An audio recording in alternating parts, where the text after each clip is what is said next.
Harry Potter has been around for decades, but even after reading the books and watching the movies countless times, there are still things that make absolutely no sense. How did Fred and George never notice Peter Pettigrew on the Marauder's map? Why didn't Harry see Thestrals until his 5th year? And if Voldemort wanted immortality so badly, why didn't he simply make a pebble into a Horcrux? Some of these mysteries actually have explanations hidden in the books. Others have answers that were never completely confirmed. And a few are things that fans have been debating for years. So today, we're going through 15 of the biggest Harry Potter mysteries and separating the actual explanations from the fan theories. And trust me, some of these get stranger the deeper you look. So let's start with one mystery that has confused Potterheads for years. Why didn't Fred and George notice Peter Pettigrew? Fred and George owned the Marauder's map for years. And the map shows the name of every person inside Hogwarts. So here's the mystery. How did they never notice Peter Pettigrew sleeping next to Ron every night? The truth is, the books never give us a definite answer. One popular explanation is that Fred and George mostly used the map to sneak around the castle and find teachers, students, and secret passages, not to constantly watch Ron's dormitory. And remember, they didn't know that Peter Pettigrew was supposed to be dead. To them, he was just some random name they didn't recognize. So was it a plot hole? Maybe. But it's never officially explained. And what's even crazier is that the map was created by Moony, Wormtail, Padfoot and Prongs. Meaning Peter himself helped create the very map that eventually exposed him. And that's not even the strangest mystery on this list. Why didn't Harry see Thestrals earlier? Here's something that confused a lot of Harry Potter fans. Harry witnessed his parents' deaths as a baby. So why didn't he see Thestrals when he first arrived at Hogwarts? And even more importantly, Cedric died right in front of Harry in Goblet of Fire. Yet Harry still didn't see the Thestrals until Order of the Phoenix. Here's the explanation. Simply witnessing death isn't enough. You have to understand and emotionally process the death before you can see Thestrals. Harry was only a baby when his parents died, so he couldn't understand what he'd witnessed. And after Cedric's death, Harry didn't immediately return to Hogwarts and have time to process it. By the following school year, he had finally come to terms with Cedric's death. That's why the Thestrals became visible to him in his 5th year. So this one isn't really a plot hole. It's actually explained by how Thestrals work. And the next mystery gets even stranger. Why didn't Voldemort make a pebble into a Horcrux? Voldemort wanted one thing more than anything else: immortality. So here's the question. Why did he choose valuable, historically important objects for his Horcruxes instead of something completely ordinary, like a pebble? And honestly, there is an answer hidden in Voldemort's personality. Voldemort didn't just want his soul to survive. He wanted his Horcruxes to be special. The diary was his own creation. The ring belonged to his family. The locket and cup belonged to famous Hogwarts founders. And the diadem was Ravenclaw's lost treasure.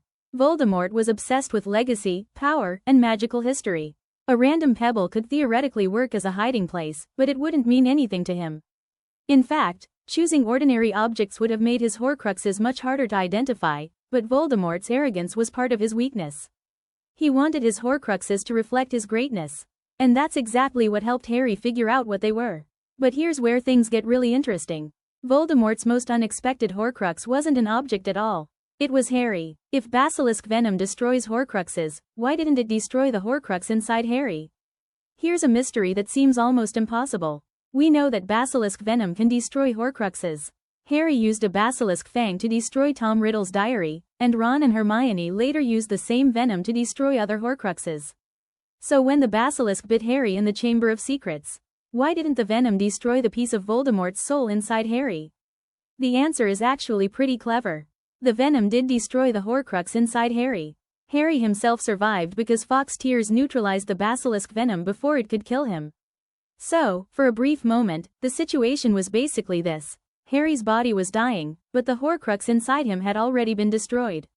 Fawkes then healed Harry with his tears, allowing Harry to survive. And that's why Harry could later be killed by Voldemort without actually dying permanently. So this one isn't really a plot hole. The basilisk venom did exactly what it was supposed to do: it destroyed the Horcrux. But here's another mystery. If time travel existed in Harry Potter, why didn't Hermione use it to prevent some of the tragedies that happened later? Why didn't Hermione use the time turner to prevent other tragedies? Hermione had a time turner that could take her back in time. So here's the obvious question. Why didn't they use it to prevent some of the biggest tragedies in Harry Potter? Why not save Sirius? Why not save Cedric? Why not stop Voldemort before he became powerful? The answer is that time turners weren't meant to change the past. In Prisoner of Azkaban, Hermione and Harry don't actually change history. They go back and become part of events that had already happened. That's why Harry's Patronus had already appeared by the lake before they traveled back. It was actually Harry from the future who cast it. The Harry Potter universe basically follows a closed-loop form of time travel. You can't simply go back and rewrite history because the things you change in the past were already part of the timeline. And there's another important point. The time turners were eventually destroyed in the Department of Mysteries, so they couldn't simply be used whenever someone wanted to change history. So Hermione couldn't just travel back and save everyone. But here's the strange part. If time turners were so dangerous, why were students ever allowed to use them in the first place? Why didn't Harry use Sirius's two-way mirror?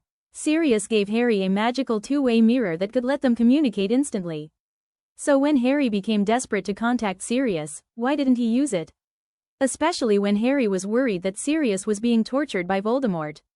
The frustrating answer is, Harry didn't know what the mirror was for. Sirius gave it to him as a Christmas present, but Harry never opened the package. He was too upset with Sirius at the time and simply put it away. Harry only discovered what the mirror actually did after Sirius had died. And that's what makes this mystery so painful. Harry actually had a way to contact Sirius. He just didn't know he had it. So this isn't really a plot hole. It's a tragic consequence of Harry not knowing what Sirius had given him. And next, we're getting into something even more mysterious. How did the Marauder's map know who everyone was? The Marauder's map doesn't just show where people are. It actually identifies them by name. So how did 4 teenage wizards create a map that could somehow recognize everyone inside Hogwarts? The interesting part is that the books never fully explain the exact magic behind it.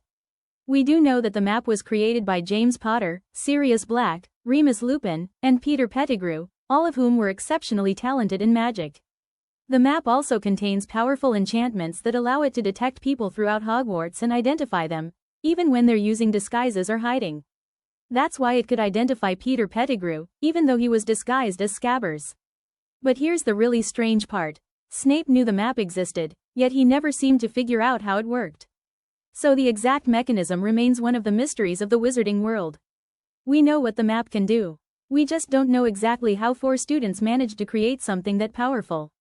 And now we move from a magical mystery to one involving Dumbledore himself.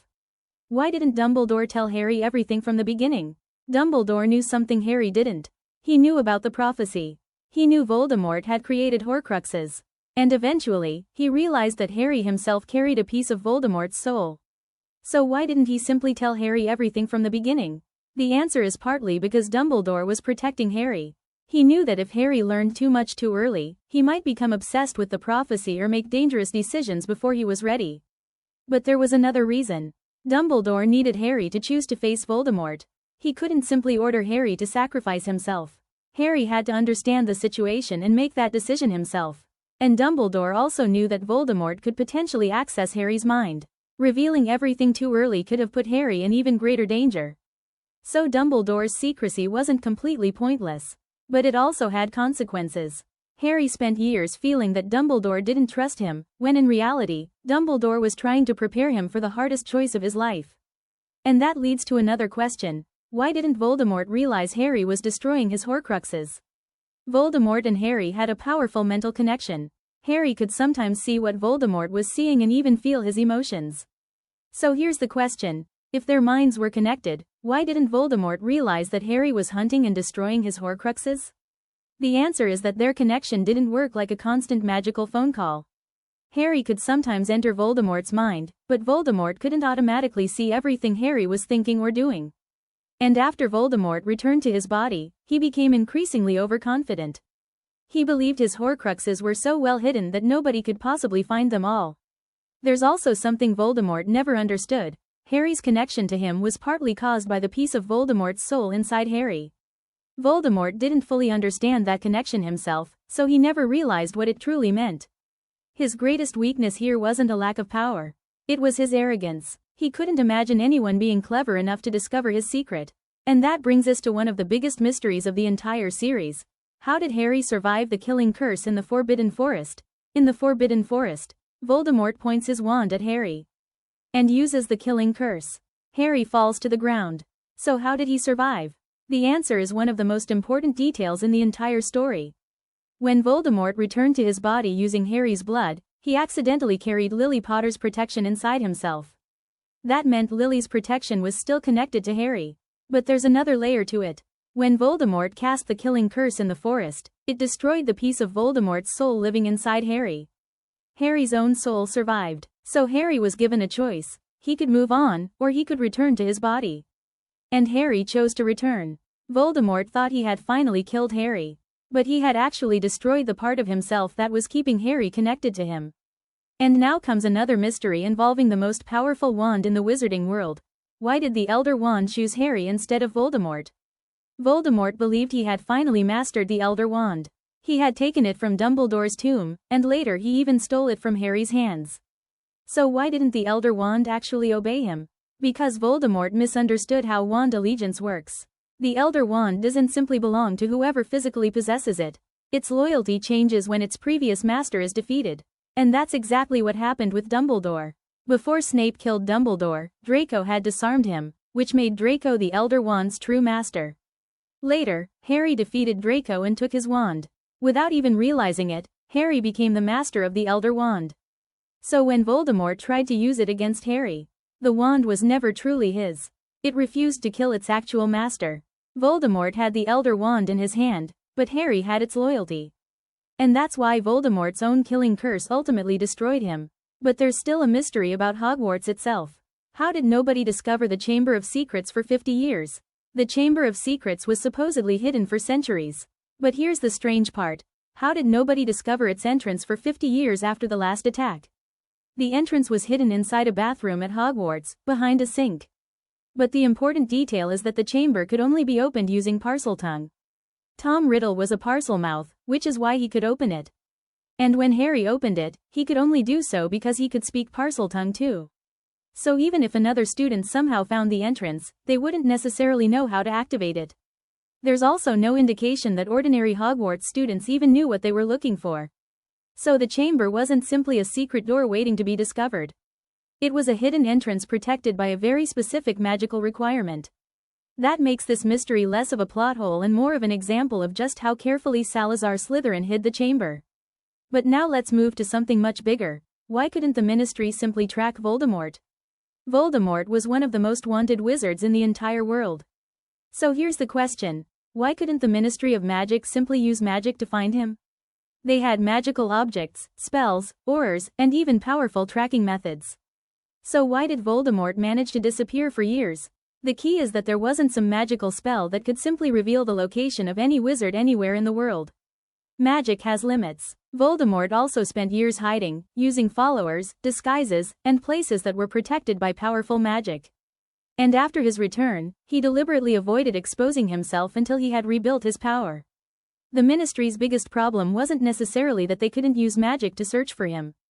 They didn't know where to look. And once Voldemort gained enough followers and influence, finding him became even harder.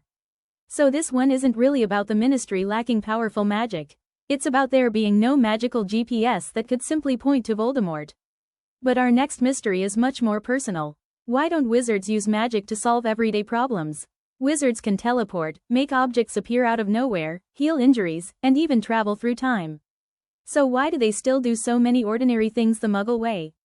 Why do they use trains instead of simply apparating to Hogwarts? Why do they write letters instead of using magic to communicate instantly? And why do they still need shops, money, houses, and transportation when magic can seemingly do almost anything? The answer is that magic has limits. Not every spell can be used everywhere, and many forms of magic require skill, concentration, or specific conditions. There are also magical laws restricting what witches and wizards can do. And most importantly, the wizarding world has simply developed its own technology around magic. To them, using a fireplace, a broomstick, or an owl isn't primitive. It's normal, so the wizarding world isn't necessarily avoiding easier solutions. Their version of easy is just very different from ours. And now we reach our final mystery. Why was Voldemort incapable of understanding love? Voldemort spent his entire life trying to become immortal. He feared death, hated weakness, and believed power was more important than anything else. But here's the real mystery. Why couldn't Voldemort understand love at all?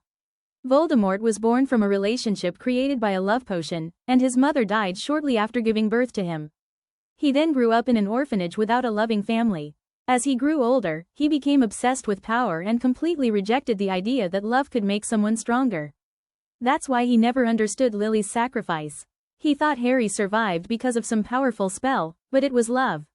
And that's what ultimately defeated him. Voldemort spent his entire life trying to escape death, and his inability to understand love became the very reason he lost. And that's what makes Voldemort's story so tragic. He had incredible magical power, but he never understood the one power he could never control. And those were 15 Harry Potter mysteries that seemed impossible, but actually had explanations, or at least some very interesting theories. Which one surprised you the most? And if you know another Harry Potter mystery we missed, tell me in the comments. If you enjoyed this video, subscribe for more Harry Potter content, and I'll see you in the next one.